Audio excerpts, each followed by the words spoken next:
I want you to imagine that you finished your bachelor's degree, and despite the probability of not getting in on your first try, you get admitted directly to a Doctor of Philosophy degree in clinical psychology, and you are an excellent student.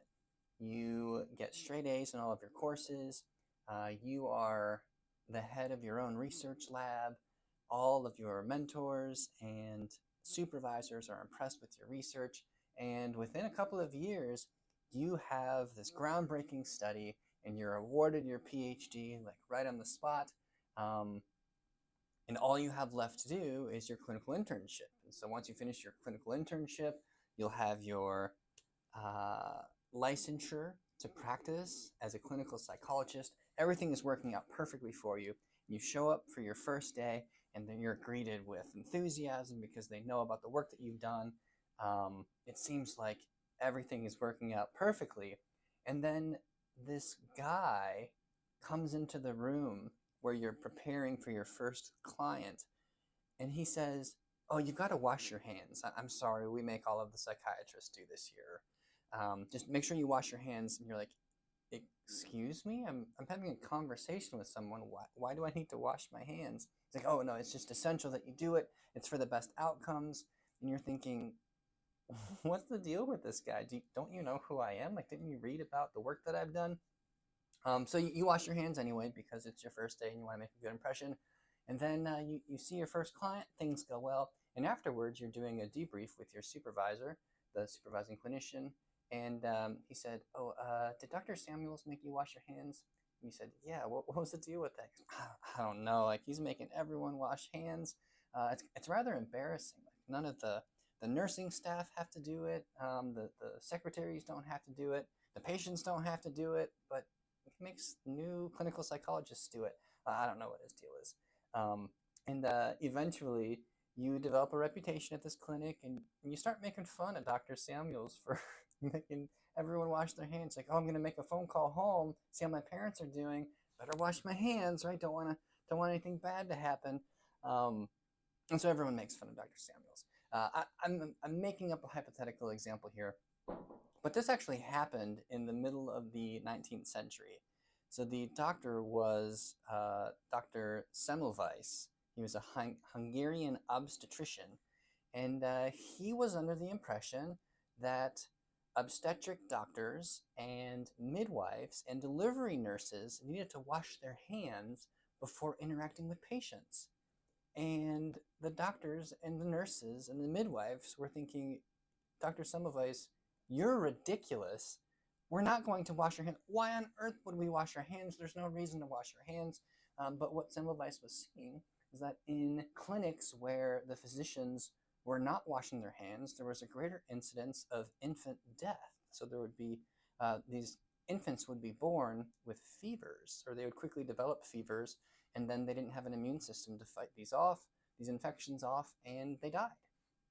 And he thought that washing your hands in like a chlorine solution would help decrease the incidence of these deaths. Well, everyone thought that he was absolutely off his rocker. There was nothing in the theory of medicine at the time to suggest that washing your hands could do anything. It was just as absurd as washing your hands before having a conversation to the theory at the time. So he was laughed out of the hospital. He was repeatedly tormented and made fun of.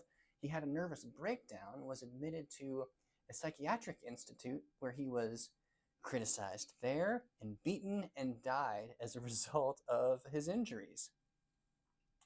All before modern medicine recognized that Semmelweis was onto something, that what he was witnessing, the data that he had been collecting, his observations were based on a theory that would soon replace humorism, which was the medical theory at the time, and that new theory was the germ theory.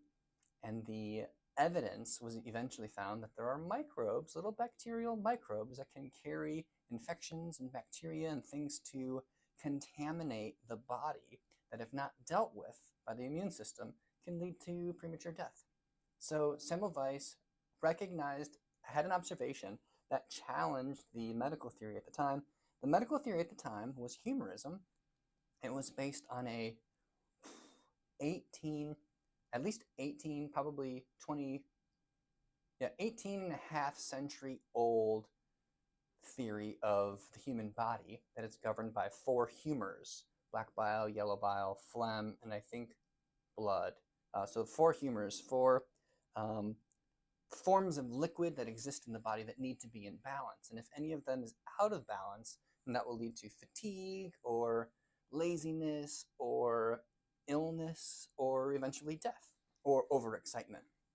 And so if you showed up and you were feeling really lethargic, then they would have to remove one of those humors. So maybe they would cut a vein and let you kind of, it's called bloodletting. They would let blood out of you to hopefully help balance the system. And if you died, then it's like, I guess you were just too far gone to deal with. Or if you survived, because of, we know now for other reasons, the bloodletting did not help. But if you survived, we'd say, or they would say, oh, the bloodletting worked. Humorism is confirmed. And so, in other words, there is no way of rejecting the medical theory of humorism because there's always an explanation for why something worked. There was always an explanation for why something didn't work. So there was no possibility that evidence would disconfirm the theory, which is why Semmelweis, when he showed, when he compared two clinics and he saw infants dying in one and them not dying in the other, and he traced it to the only difference being washing hands, it wasn't enough to disconfirm the humor theory because there was always another explanation that could justify or rationalize why something wasn't working or why something was working. What I'm trying to point out is, in order for science to move forward, in order for psychology and the social sciences to move forward, we need to propose theories that can be tested, that are actually testable. In other words, is there the possibility that some evidence could come along that would disconfirm what it is I'm testing, or what it is I'm trying to, the theory I'm trying to put forth, the theory that I'm trying to test? And in the history of science, pre-modern history, pretty much everything was non-falsifiable. So this idea of falsifiability is relatively new in the practice of modern science. And that's what chapter 2 is about in Stanovich's How to Think Straight About Psychology. So before we get into some of the details about falsifiability and non-falsifiability, I want to differentiate theory, hypothesis, and guess. I recognize this pretty often. Students use the word theory when they mean an idea I had. So for example, I have a theory that faculty who take a long time to respond to emails are disorganized. I have a theory that, right? So it's like, I just had an idea, or I sort of have a suspicion, or there's this hunch that I have. That's the way that theory is often used, but that's wrong. That is an imprecise use of the word theory. Theory is the most advanced form of a scientific proclamation. In order for something to reach the level of theory, so for example, behaviorist theory, it has to be an idea that's produced. So like the very first time, that would be someone having a hunch at one point, and then evidence is gathered to support that hunch. So now we've moved on to hypothesis. We've gone from guess, hunch, to hypothesis, which is actually, there's evidence supporting it already. There's a reason to suspect. There's philosophy and theory that support a hypothesis, but it hasn't been tested yet.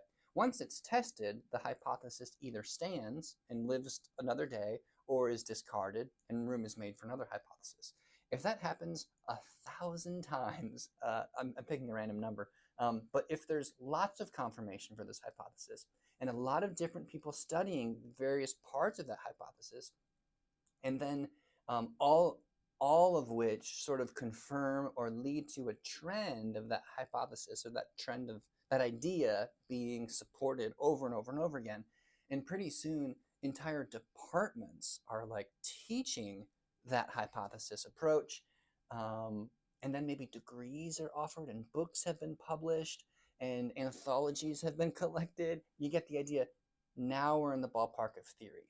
So in order for something to reach a level of theory, we're talking about years, possibly decades of research supporting an idea without it being rejected. Now, in time, a lot of theories grow and are popular, and then they're replaced by another theory, the theory that replaces. So, for example, in psychology, behaviorism was really popular in the United States, and it started in the early 20th century. So, if we look at physiology studies, it started at the very beginning of the 20th century, 1901, 1903.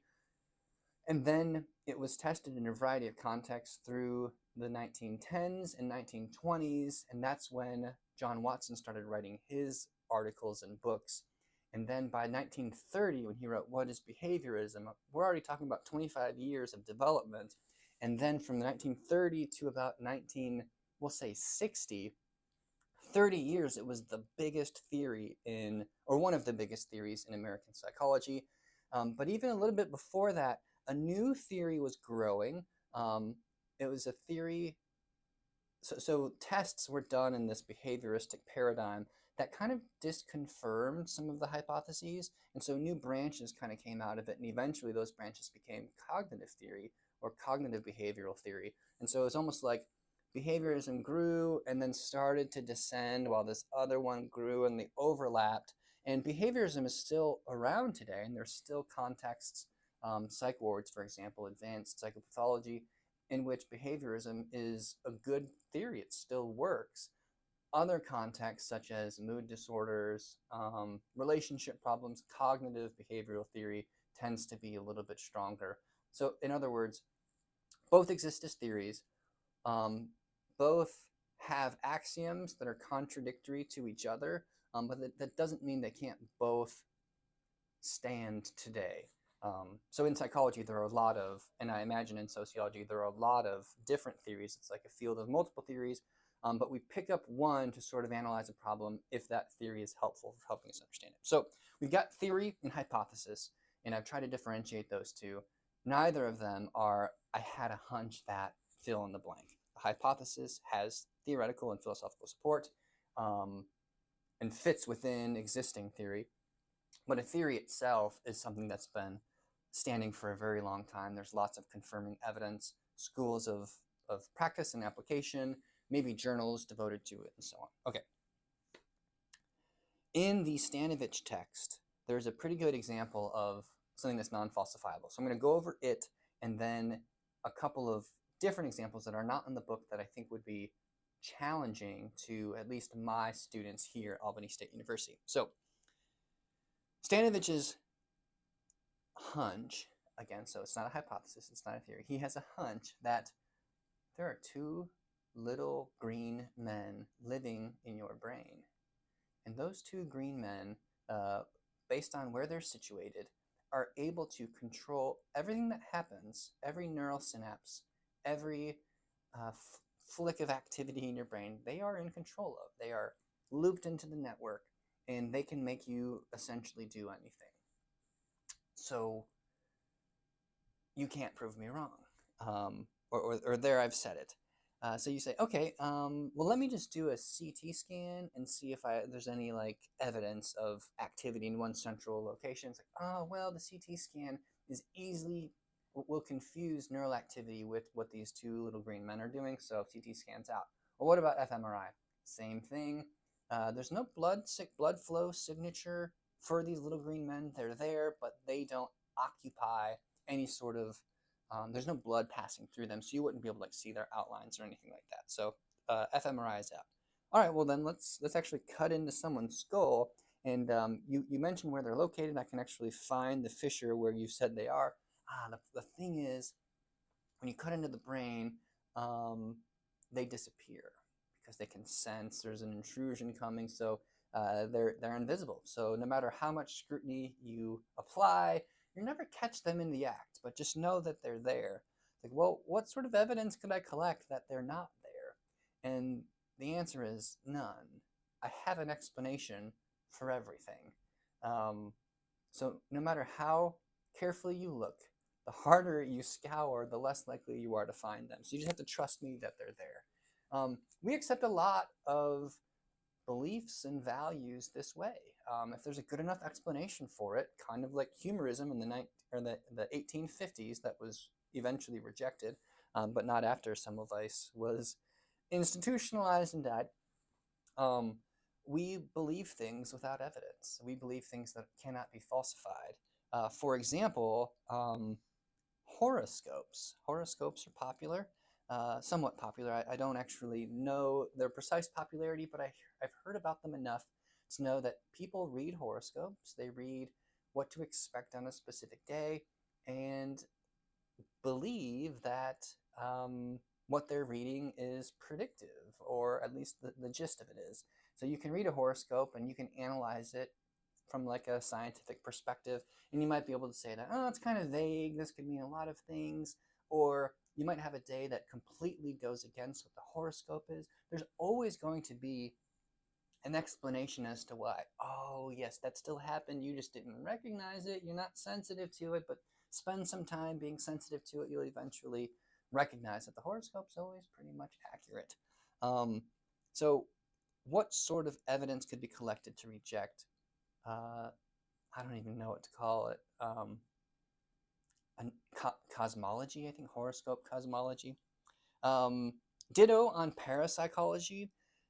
Um, and ESP, extrasensory perception, and in some cases, the effectiveness of therapy. For a long time, it was also non-falsifiable. So, for example, if I told you that I knew a really good crystals therapist, and so they use crystals on your body and help kind of reset your aura, and that can correct some of your emotional and social problems, you'll feel much better. And you're like really skeptical about it, and so you go and you find that it doesn't work, and they say, yeah, that's because you're skeptical. You didn't, I mean, you have to be in the right mindset for it to work. It's like, okay, like I was in the right mindset. Like I gave myself fully to it, but then it didn't work.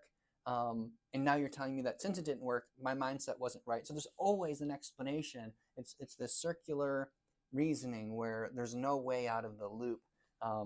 That's set up to happen in a lot of different ways, and it can sound very smart, it can sound intellectually strong, but the truth is there's always some reason as to why disconfirming evidence is not disconfirming. Another example in religious communities is the belief, and Christianity is full of non-falsifiable beliefs. And again, it's a belief system, it's not a scientific system. So this isn't meant to discourage people from believing Christianity or believing the Bible. It's just non-falsifiable. So there's the understanding that God will not give anyone a challenge that they're not capable of handling. There will always be some way out. Some maybe it's to test and strengthen, but there's always a reason why challenges occur. So like if a newborn dies, which is a tragedy, it's to help the spiritual growth of the parents, to help them recognize what's important. To say nothing nothing of the child. Why do bad things happen to good people? Because they can handle it, and if they can't handle it, maybe it was grace that they were allowed to leave this world early. In other words, no matter what happens to a person, there's there's never enough evidence for them to give up faith. There's always an explanation that will take away the critique or take away the criticism. The ultimate one is spiritual things are not in principle capable of being understood by humankind. So if I don't understand something that's happening, I don't understand something in the Bible, it's because it's beyond human comprehension, which is a clever way of saying stop trying to understand it. There's no end to it. And if something doesn't make sense, it's simply because it's outside the realm of human understanding. So, like I said earlier, belief systems are belief systems based on faith. So, faith and scientific practice often do not meet. They're not going to support one another, except for Buddhist philosophy, which big religious figures in Buddhism have been at the forefront of testing their belief system. So a lot of the principles of Buddhist practice have been scrutinized with scientific precision. There's a whole institute in the southern part of the US called the Mind and Life Institute that's sole purpose is to test scientifically the axioms of Eastern philosophy. Interesting. Okay, so we've talked about falsifiability and the dangers of non-falsifiability, ultimately the inability to move forward with theories and hypotheses that are in principle unfalsifiable. So let's move on to how science does proceed, and perhaps paradoxically, it moves forward by mistakes. So when a scientist has a proposal, and a very strong proposal, and they design a study to test that proposal, and what they do is actually try to prove their proposal wrong. That's how scientists test their ideas. And if they find that their proposal was wrong, then it might seem like they're back to square one, but they're not. They've just ruled out a possibility. Now they're one step closer to understanding. There's one veil that's been in their way, keeping them from understanding, that has been removed, so they're taking little steps forward. And that's how science proceeds. It proceeds by way of making mistakes. It would be ideal if every hypothesis that you developed was confirmed and supported, and it's like, no matter what you hypothesized, it's always been supported. Oh, it's working great, I've established so much. But really, that would be just as effective as someone who's had 10 hypotheses in a row, all of which have been rejected. There's always the risk that if hypotheses keep being confirmed, that they haven't been tested well enough. So actually getting disconfirming evidence is good. It means you're on the right track and your knowledge is growing. I believe it's Einstein who said, and I apologize if this is a misattribution, but I believe it's Einstein who said, it isn't the wise person who makes no mistakes. It's the wise person who recognizes their mistakes the quickest. And that's very difficult to do. So as a researcher myself and a scholar who writes a lot of articles and books, I like to be right. I want to be right. I want people to read what I have to say and the studies that I've done and think like, wow, this is fantastic. But that's disingenuous. It's not the right mentality of a scientist or scholar. I should want to be challenged. I should want to put my ideas out there and have them criticized so that what stays, what remains, what survives those criticisms, I know is strong. If I have all these ideas and I keep them to myself, then what's to say that they're any good? I need to open myself up to the criticism of others, and then if the criticisms fall and there are ideas that are still standing, then I know that they're good ones. I know that they're rich. I know that there's substance there. So part of thinking like a scientist is being able to have the courage to let your ideas stand, or let your ideas be reviewed and scrutinized by other people. That means being exposed and then trusting that that's the process. And even if everything you said is rejected, that doesn't mean you failed. It means that you're participating in a dynamic process. So in the Standovich book, he mentions scientists who have the courage to let go of their ideas when they're rejected. And that's difficult to do. So to be a scientist who's not defensive, I think is one of the hardest things to do. But it's also the mark of an excellent, confident scientist.